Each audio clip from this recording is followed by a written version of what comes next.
assalamualaikum teman-teman, selamat pagi. Oke, jadi seperti biasa pagi ini kita jumpa lagi di video sederhana aku. Jadi ini tuh sore hari sekitar jam setengah 3, aku mau ke rumah mama. Ini tumben banget udah sore, mama aku tuh nggak main ke sini teman-teman. Jadi kita yang mau main ke sana. Soalnya aku juga sekalian mau nitipin Dede Akila, aku mau pergi cari sayuran. Hari ini mataharinya itu lumayan terik banget ya teman-teman. Dan di sini tuh udah waktunya anak aku untuk tidur siang. Biasanya nanti kalau kita bawa jalan naik motor itu selalu tidur di perjalanan. Oh ya, ini kita nungguin ayah dulu, soalnya ayah lagi pergi ke warung untuk beli bensin. Lah. Mes. Milo mana? Milo. Lihatin ini, lihatin ibu. Tuh, dadah.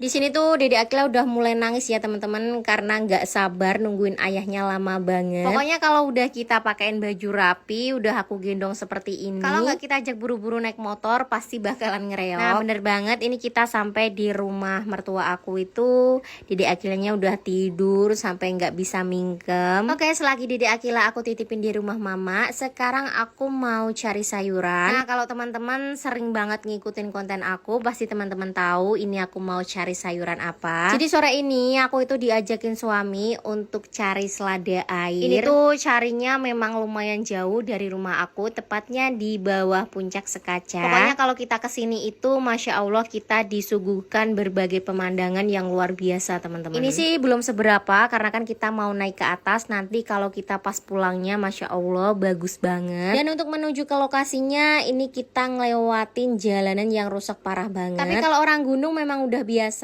dengan kondisi jalan yang seperti ini. Bisa disebut sebagai makanan hari-hari ya teman-teman, karena kan hampir setiap jalan memang kondisinya seperti ini. Nah bentar lagi kita bakalan sampai di bawah Bukit Sekaca. Sampai di sini tuh hawanya udah beda teman-teman. Ini tuh walaupun panas tapi rasanya tetap dingin. Padahal jaraknya itu nggak terlalu jauh banget dari tempat aku, tapi untuk kondisi iklimnya memang sudah berbeda, jadi lebih dinginan di bawah Bukit Sekaca sini. Di sini kita disuguhkan dengan hamparan tanaman yang hijau, mulai dari tanaman kopi, ada juga hutan, perbukitan. Aku sukanya cari sayuran ke sini itu ya itu teman-teman, kita bisa sambil menikmati pemandangan. Oh ya, padahal waktu itu aku juga pernah bawa bibit selada air dari puncak sini. Tapi aku belum sempat ngecek untuk tanaman aku itu tumbuh atau enggaknya. Karena aku nanamnya itu di kebun bawah ya teman-teman, di perbatasan antara kebun tetangga, dan lokasinya itu ya lumayan jauh dari rumah, makanya aku takut kalau harus ngecek sendirian. Oh ya, di bawah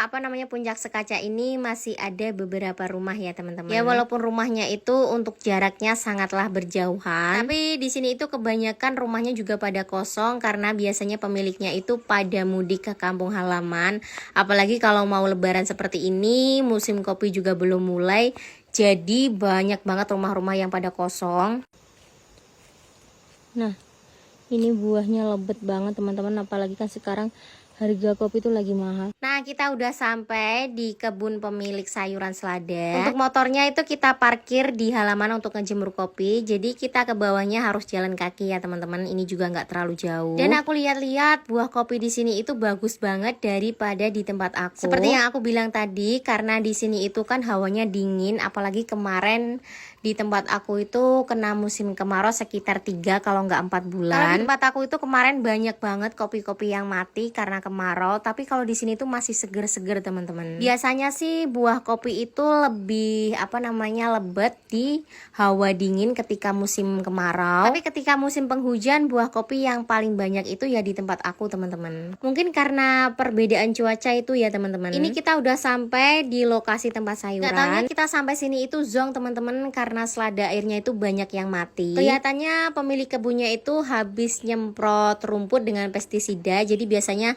selada air ini tuh rawan banget dengan obat pestisida, kena dikit aja udah pada mati. Tapi alhamdulillah ini tuh nggak bener-bener mati semua, ini masih ada beberapa yang bisa kita petikin. Oh ya, kalau nanam selada air ini tuh harus di sungai yang bersih ya teman-teman, dan juga sungainya itu banyak bebatuan. Kemarin waktu aku nanam itu lokasinya itu seperti kolaman gitu ya teman-teman, dan juga bebatuannya itu nggak terlalu banyak, makanya waktu nanam pertama kali itu banyak banget selada air yang mati. Dan waktu itu pernah aku tanamin lagi, jadi aku nanamnya itu 2 kali, tapi sampai sekarang belum sempat aku lihat. Oh ya teman-teman, kalau selada airnya itu banyak, biasanya kita nyarinya itu nggak kita petikin satu-satu, tapi kita menggunakan pisau. Oh ya, selesai metikin selada air, di sini aku mau ke bawah karena di bawah itu ada apa namanya tanaman pucuk labu siam. Dan kenapa aku bisa tahu kalau di bawah sini itu ada tanaman pucuk labu siam? Jadi kan beberapa bulan yang lalu aku juga pernah kesini sama tetangga aku. Jadi aku taunya itu dari tetangga teman-teman kalau di sini ada pucuk labu siam.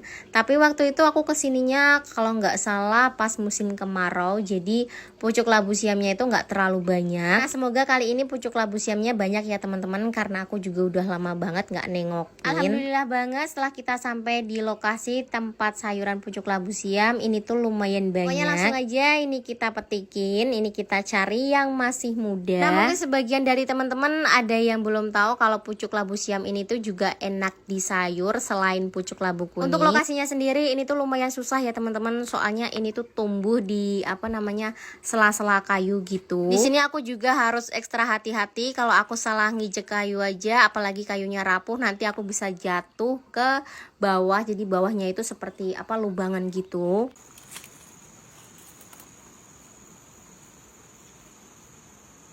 Kalau nggak kena racun rumput, mungkin di sepanjang sungai ini tuh banyak banget tanaman seladanya. Apalagi biasanya tanaman seladanya itu subur-subur teman-teman. Biasanya kalau habis kena racun rumput seperti ini kita tunggu beberapa bulan lagi. Nanti tanaman seladanya itu pasti bakalan banyak banget dan juga bakalan subur-subur. Oke, ini aku udah selesai cari selada air dan pucuk labu siamnya. Langsung aja kita menuju ke parkiran. Nah, sampai di halaman untuk menjemur kopi, di bagian pojokan ini tuh aku ketemu sama tanaman yang namanya ranggam atau rampai. Ini tuh hampir sama seperti tomat ya teman-teman, tapi jauh lebih masam ini daripada tomat. Biasanya ini kita gunakan untuk campuran sambal terasi gitu. Tapi biasanya aku tuh kalau pakai ranggam ini untuk apa namanya bijinya itu aku buang, cuma aku ambil kulitnya.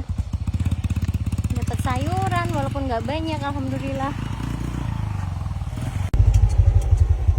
Jadi kita pulangnya lewat ke kiri, sekarang kita ke kanan. Ini wihara ya teman-teman.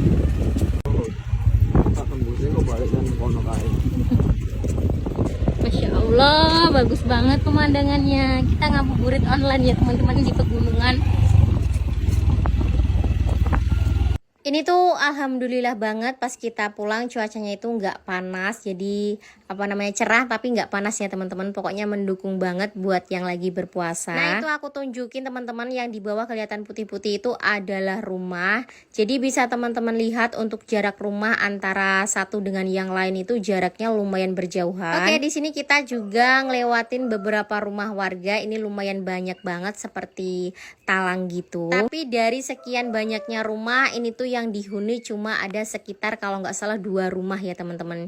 Jadi yang lainnya itu pada kosong. Dan alhamdulillah ini aku udah sampai lagi di rumah mama aku. Ini sampai di rumah aku disambut dengan anak aku. Ini teman-teman kita mau pulang dihadang sama ular tuh, besar banget ularnya. Ya ampun. Milo. Di depan ada ular Milo. Nah, terkadang dari teman-teman itu kan banyak yang tanya, Mbak misalnya kalau lagi cari sayuran seperti itu suka ketemu sama ular nggak? Aku itu lebih sering ketemu sama ular ketika lagi pulang atau berangkatnya ya teman-teman. Tapi kalau di lokasinya itu alhamdulillah aku nggak pernah ketemu dan juga aku nggak minta ketemu sama hewan yang begituan. Dan ini videonya kita lanjutin lagi di sore hari sekitar jam 5:30 sore. Ini nggak tahu kenapa tiba-tiba anak aku lagi mainan di pojokan seperti itu. Kila ngapain di situ, Nak? Hah? Sini. Awas lo, tikarnya nanti roboh. Nanti ngenain Kila. Sini, Nak. Ada tikus lo di situ.